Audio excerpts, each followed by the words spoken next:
द्वितीय विश्व युद्ध, सोचिए 100 से ज्यादा देश शामिल थे इसमें, और 7 करोड़ से ज्यादा मौतें। ये सिर्फ आंकड़े नहीं हैं, ये वो इतिहास है जिसने दुनिया को पूरी तरह बदल दिया। आज हमारे पास इसी महायुद्ध पर कुछ स्रोत हैं और हम कोशिश करेंगे कि इनमें जो जरूरी बातें हैं उनके मतलब को समझे गहराई से।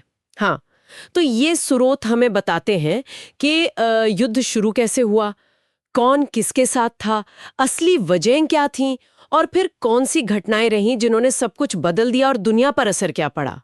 हमारा मकसद है इन सब जानकारियों को जोड़कर एक साफ तस्वीर बनाना।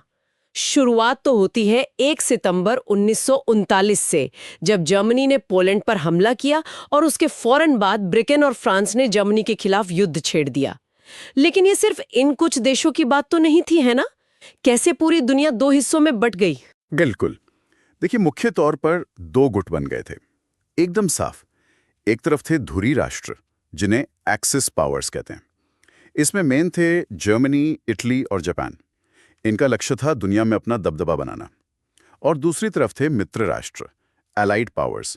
शुरुआत में ब्रिटेन और फ्रांस थे, लेकिन बाद में सोवियत संघ और अमेरिका भी शामिल हो गया। तो इन गुटों को, मतलब कौन किसके साथ था, ये समझना बहुत जरूरी है। यही तो पूरी युद्ध का ढांचा था एक तरह से। हाँ, बिल्कुल। और इनके लड़ने की वजह क्या थी? मतलब श्रोता हिटलर की महत्वाकांक्षा की बात करते हैं, वर्साई की संधि का जिक्र है, ये सब आपस में कैसे जुड़ा था, ये थोड़ा समझाइए। देखिए, ये कोई एक वजह नहीं थी, कई चीजें एक साथ हो रही थी। पहला विश्व युद्ध जब खत्म हुआ तो जर्मनी पर वो वर्साई की संधि थोपी गई थी, याद है? हाँ बिल्कुल, बहुत सख्त शर्तें थी। हाँ, बहुत ज्यादा। भारी हर्जाना, जमीन छीन गई, सेना कम कर दी गई।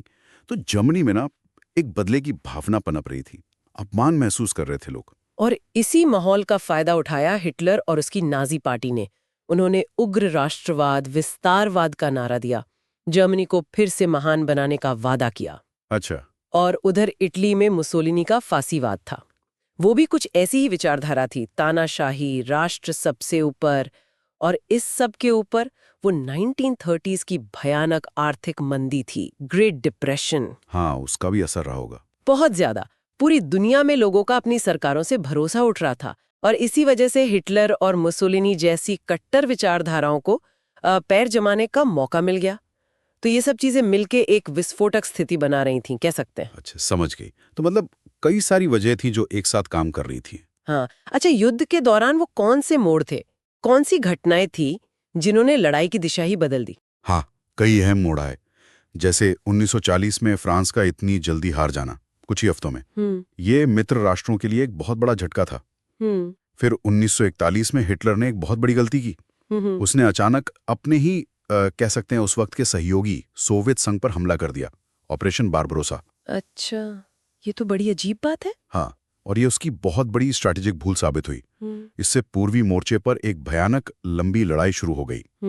और शायद जो सबसे बड़ा टर्निंग पॉइंट था वो था 7 दिसंबर 1941, जब जापान ने अमेरिका की नेवी बेस पर्ल हार्बर पर अचानक हमला कर दिया। पर्ल हार्बर, हाँ सुना है। इस हमले ने सोते हुए अमेरिका को जगा दिया और वो सीधे युद्ध में कूद पड़ा। और यहीं से ये लड़ाई सही मायनों में एक वैश्विक महायुद्ध, एक वर्ल्ड वॉर बन गई। और इसी भयानक युद्ध के बीच इंसानियत पर एक और कहर टूटा, हॉलोकॉस्ट। स्रोत बताते हैं कि करीब 60 लाख यहूदियों की सिस्टमैटिक तरीके से हत्या की गई।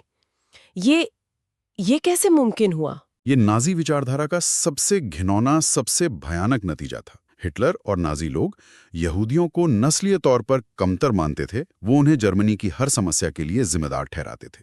उन्होंने बाकायदा योजना बनाकर पहले यहूदियों को समाज से अलग किया, उनके अधिकार छीने, फिर उन्हें घेर कर यातना शिविरों में, जिन्हें कॉन्सेंट्रेशन कैंप्स कहते हैं, और फिर मृत्यु शिविरों, एक्सटर्मिनेशन कैंप्स में भेजा। वहां लाखों लोगों को जहरीली गैस से या गोली मारकर या भूखा रखकर, मतलब अमानवीय तरीकों से मार दिया गया।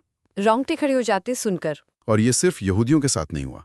रोमा लोग थे, जिप्सी जिन्हें कहते हैं, समलैंगिक थे, विकलांग थे, हिटलर के राजनीतिक विरोधी थे, उन सबको भी निशाना बनाया गया। ये इतिहास का एक ऐसा काला अध्याय है जिससे भूलना नामुमकिन है, और भूलना भी नहीं चाहिए। बिल्कुल नहीं भूलना चाहिए। अच्छा, अब युद्ध के अंत की तरफ आते हैं। परमाणु बम का जिक्र है।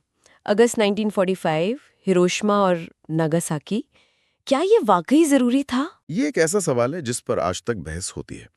अगस्त 1945 में अमेरिका ने जापान के 2 शहरों पर परमाणु बम गिराए, हिरोशिमा और फिर नागासाकी। लाखों लोग तुरंत मारे गए या बाद में रेडिएशन से मरे। शहर पूरी तरह तबाह हो गए। अमेरिका का तर्क ये था कि जापान हथियार डालने को तैयार नहीं था और अगर जमीनी हमला होता तो लाखों अमेरिकी सैनिक मारे जाते। तो ये बमबारी जापान को जल्दी सरेंडर करने पर मजबूर करने और युद्ध जल्दी खत्म करने के लिए जरूरी थी। और क्या ऐसा हुआ? हाँ, इन बमों के गिरने के कुछ ही दिनों बाद जापान ने आत्मसमर्पण कर दिया। जर्मनी तो मई 1945 में ही हार मान चुका था यूरोप में। जापान के सरेंडर के साथ ही सितंबर 1945 में दूसरा विश्व युद्ध पूरी तरह खत्म हो गया। लेकिन हाँ, इसने दुनिया को परमाणु युग में धकेल दिया। युद्ध की विभीषिका का एक नया और शायद सबसे डरावना चेहरा दुनिया ने देखा। तो युद्ध तो खत्म हुआ, पर जाहिर है दुनिया तो हमेशा के लिए बदल गई होगी। इसके सबसे बड़े परिणाम क्या रहे? मतलब लॉन्ग टर्म असर क्या हुए? बिल्कुल, दुनिया पूरी तरह बदल गई। सबसे पहला और शायद सबसे सकारात्मक नतीजा था संयुक्त राष्ट्र, यूनाइटेड नेशंस का बनना 1945 में। अच्छा, हाँ, यूएन। हाँ, सबक ये सीखा गया कि दुनिया में शांति बनाए रखने के लिए एक मजबूत अंतर्राष्ट्रीय संस्था की जरूरत है। पहले लीग ऑफ नेशंस था, वो फेल हो गया था, तो यूएन बना भविष्य में ऐसे युद्ध रोकने के मकसद से। दूसरा बड़ा बदलाव था दुनिया का पावर स्ट्रक्चर। ब्रिटेन और फ्रांस जैसे पुराने साम्राज्य कमजोर हो गए और 2 नई सुपर पावर उभरकर सामने आई, अमेरिका और सोवियत संघ। यूएसए और यूएसएसआर? बिल्कुल, लेकिन इनकी विचारधाराएं एकदम अलग थीं। पूंजीवाद बनाम साम्यवाद। और यहीं से शुरू हुआ शीत युद्ध, कोल्ड वॉर, एक अलग तरह का तनाव जो अगले करीब 45 साल तक चला। इसके अलावा यूरोप का नक्शा बदल गया। कई देशों की सीमाएं फिर से खींची गईं, अर्थव्यवस्थाएं तबाह हो गई थीं जिन्हें दोबारा खड़ा करना था, और समाज पर तो बहुत ही गहरा असर पड़ा।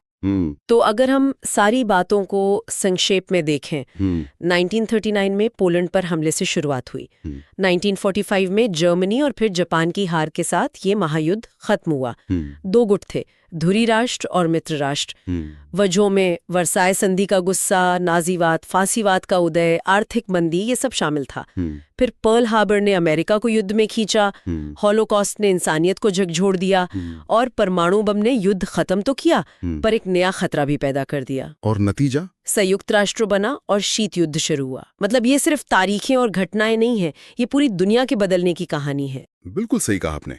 द्वितीय विश्व युद्ध सिर्फ एक मिलिट्री कॉन्फ्लिक्ट नहीं था, ये एक आईना है। ये दिखाता है कि इंसान नफरत और क्रूरता में किस हद तक गिर सकता है, लेकिन साथ ही ये उन अनगिनत लोगों के साहस, उनके त्याग और सबसे मुश्किल हालात में भी इंसानियत को जिंदा रखने की कहानी भी है। ये एक चेतावनी है और एक सबक भी है जो हमें हमेशा याद रखना चाहिए।